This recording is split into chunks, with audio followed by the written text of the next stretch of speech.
বাংলা একটা প্রবাদ আছে না, বিপদ কখনো একা আসে না। ম্যাডাম মহুয়া মৈত্রের ক্ষেত্রে সেই প্রবাদটা কিন্তু একেবারে খেটে গেছে। বিপদ একা আসেনি, অনেকগুলো বিপদ একসঙ্গে জড়িয়ে ঘিরে ধরছে ম্যাডাম মহুয়া মৈত্রকে। যদিও তৃণমূল তাকে বাঁচানোর জন্য, তার মুখ রক্ষা করার জন্য তাকে আবার কৃষ্ণনগরের লোকসভা ভোটের প্রার্থী করেছে। কি নির্লজ্জ কাজ তৃণমূল করেছে সেটা নিশ্চয়ই আপনারা বুঝতে পারছেন। যাক, এটা তো তাদের দলের ব্যাপার। সেই ম্যাডাম মহুয়া মৈত্রের বিরুদ্ধে আপনারা জানেন যে লোকপালের নির্দেশে সিবিআই তদন্ত শুরু হয়েছে। দিল্লি হাইকোর্ট থেকে তার কাছে আবার একটি মানহানির মামলায় রিপোর্ট চেয়ে পাঠানো হয়েছে। আর আজকে ম্যাডাম মহুয়া মৈত্রের বাড়িতে পৌঁছে গেল সাত সকালে সিবিআই। মহুয়ার দুয়ারে সিবিআই। কি তদন্ত করছে তারা?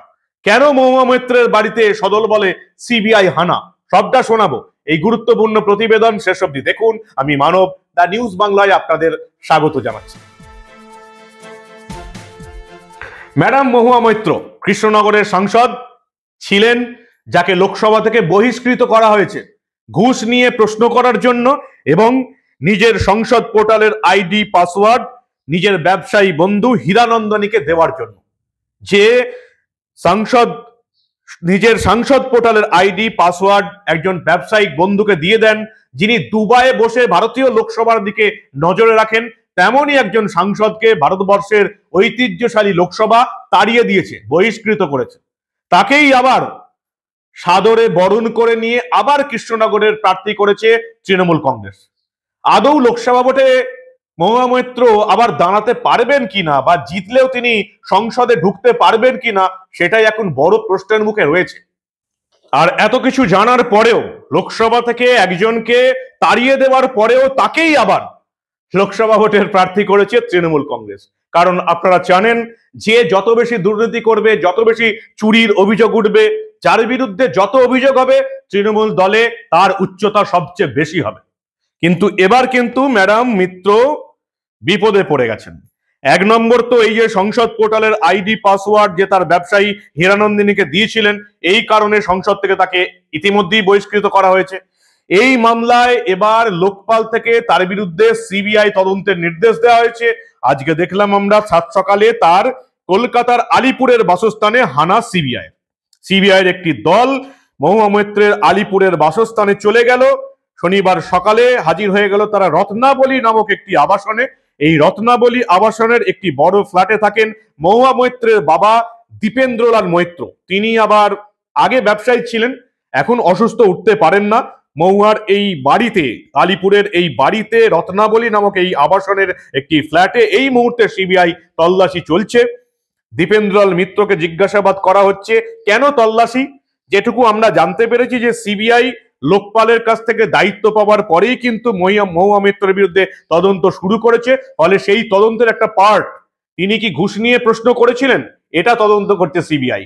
তিনি কি নিজের সংসদ পোর্টালের আইডি পাসওয়ার্ড নিজের ব্যবসায়িক বন্ধু হীরানন্দিনীকে দিয়েছিলেন, এটা তদন্ত করছে সিবিআই। আর সে কি আবার কৃষ্ণনগরের প্রার্থী করেছে তৃণমূল কংগ্রেস। ওই যে বললাম, যার বিরুদ্ধে যত চুরির অভিযোগ, যার বিরুদ্ধে যত দুর্নীতির অভিযোগ, যার বিরুদ্ধে যত কেলেঙ্কারি স্ক্যামে জড়ানোর অভিযোগ, তৃণমূলে তার উচ্চতা সবচেয়ে বেশি। সিবিআই তদন্ত চলছে মহুয়া মৈত্রের বাবা দীপেন্দ্রলাল মিত্রের আলিপুরের ফ্ল্যাটে। এই মুহূর্তে একটি তদন্তকারী দল এই রত্নাবলী বিল্ডিং এর আবাসনের একেবারে উঁচু তলায় রয়েছে। অন্যদিকে ভোটের প্রচার সারছেন হাসি মুখে মহুয়া মৈত্র, যাকে লোকসভা থেকে দূর দূর করে তাড়িয়ে দেওয়া হয়েছে, তাকে আবার লোকসভা পাঠানোর প্ল্যান করছে তৃণমূল কংগ্রেস। ঢুকতে পারবেন তো মহুয়া মৈত্র লোকসভাতে? যাকে একবার তাড়িয়ে দেওয়া হয়েছে তাকে দ্বিতীয়বার আবার ঢোকানো যাবে তো? এই প্রশ্নটার উত্তরই এখন নেই কারো কাছে।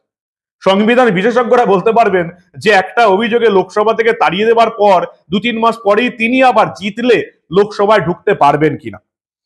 যেটুকু আমরা জানতে পেরেছি যে শুধুমাত্র সিবিআই নয়, দিল্লি হাইকোর্টের নির্দেশে কিন্তু চাপে পড়ে আছেন মহুয়া মৈত্র। এই যে প্রথমেই যেটা বলে শুরু করলাম, বিপদ একা আসে না। আপনারা জানেন এই বহিষ্কৃত সাংসদ মহুয়া মৈত্রের বিরুদ্ধে তার আইনজীবী বন্ধু, প্রাক্তন বন্ধু অনন্ত দেহাদ্রাই একটি মামলা করেছিলেন, মানহানির মামলা করেছিলেন দিল্লি হাইকোর্টে। সেখানে তিনি বলেছিলেন যে মহুয়া মৈত্র তার বিরুদ্ধে অবমাননা করে মন্তব্য করেছেন, বারবার মিডিয়ার সামনে তার বিরুদ্ধে মন্তব্য করেছেন, তার মানহানি হয়েছে। এবার সেই মানহানির মামলায় যেটা অনন্ত দেহাদ্রাই মহুয়া মৈত্রের বিরুদ্ধে করেছিলেন দিল্লি হাইকোর্টে, সেই মামলায় 1 এপ্রিলের মধ্যে বহিষ্কৃত সাংসদ মহুয়া মৈত্রকে জবাব দিতে হবে। এই মামলাটার পরবর্তী শুনানির দিন হয়েছে 8ই এপ্রিল।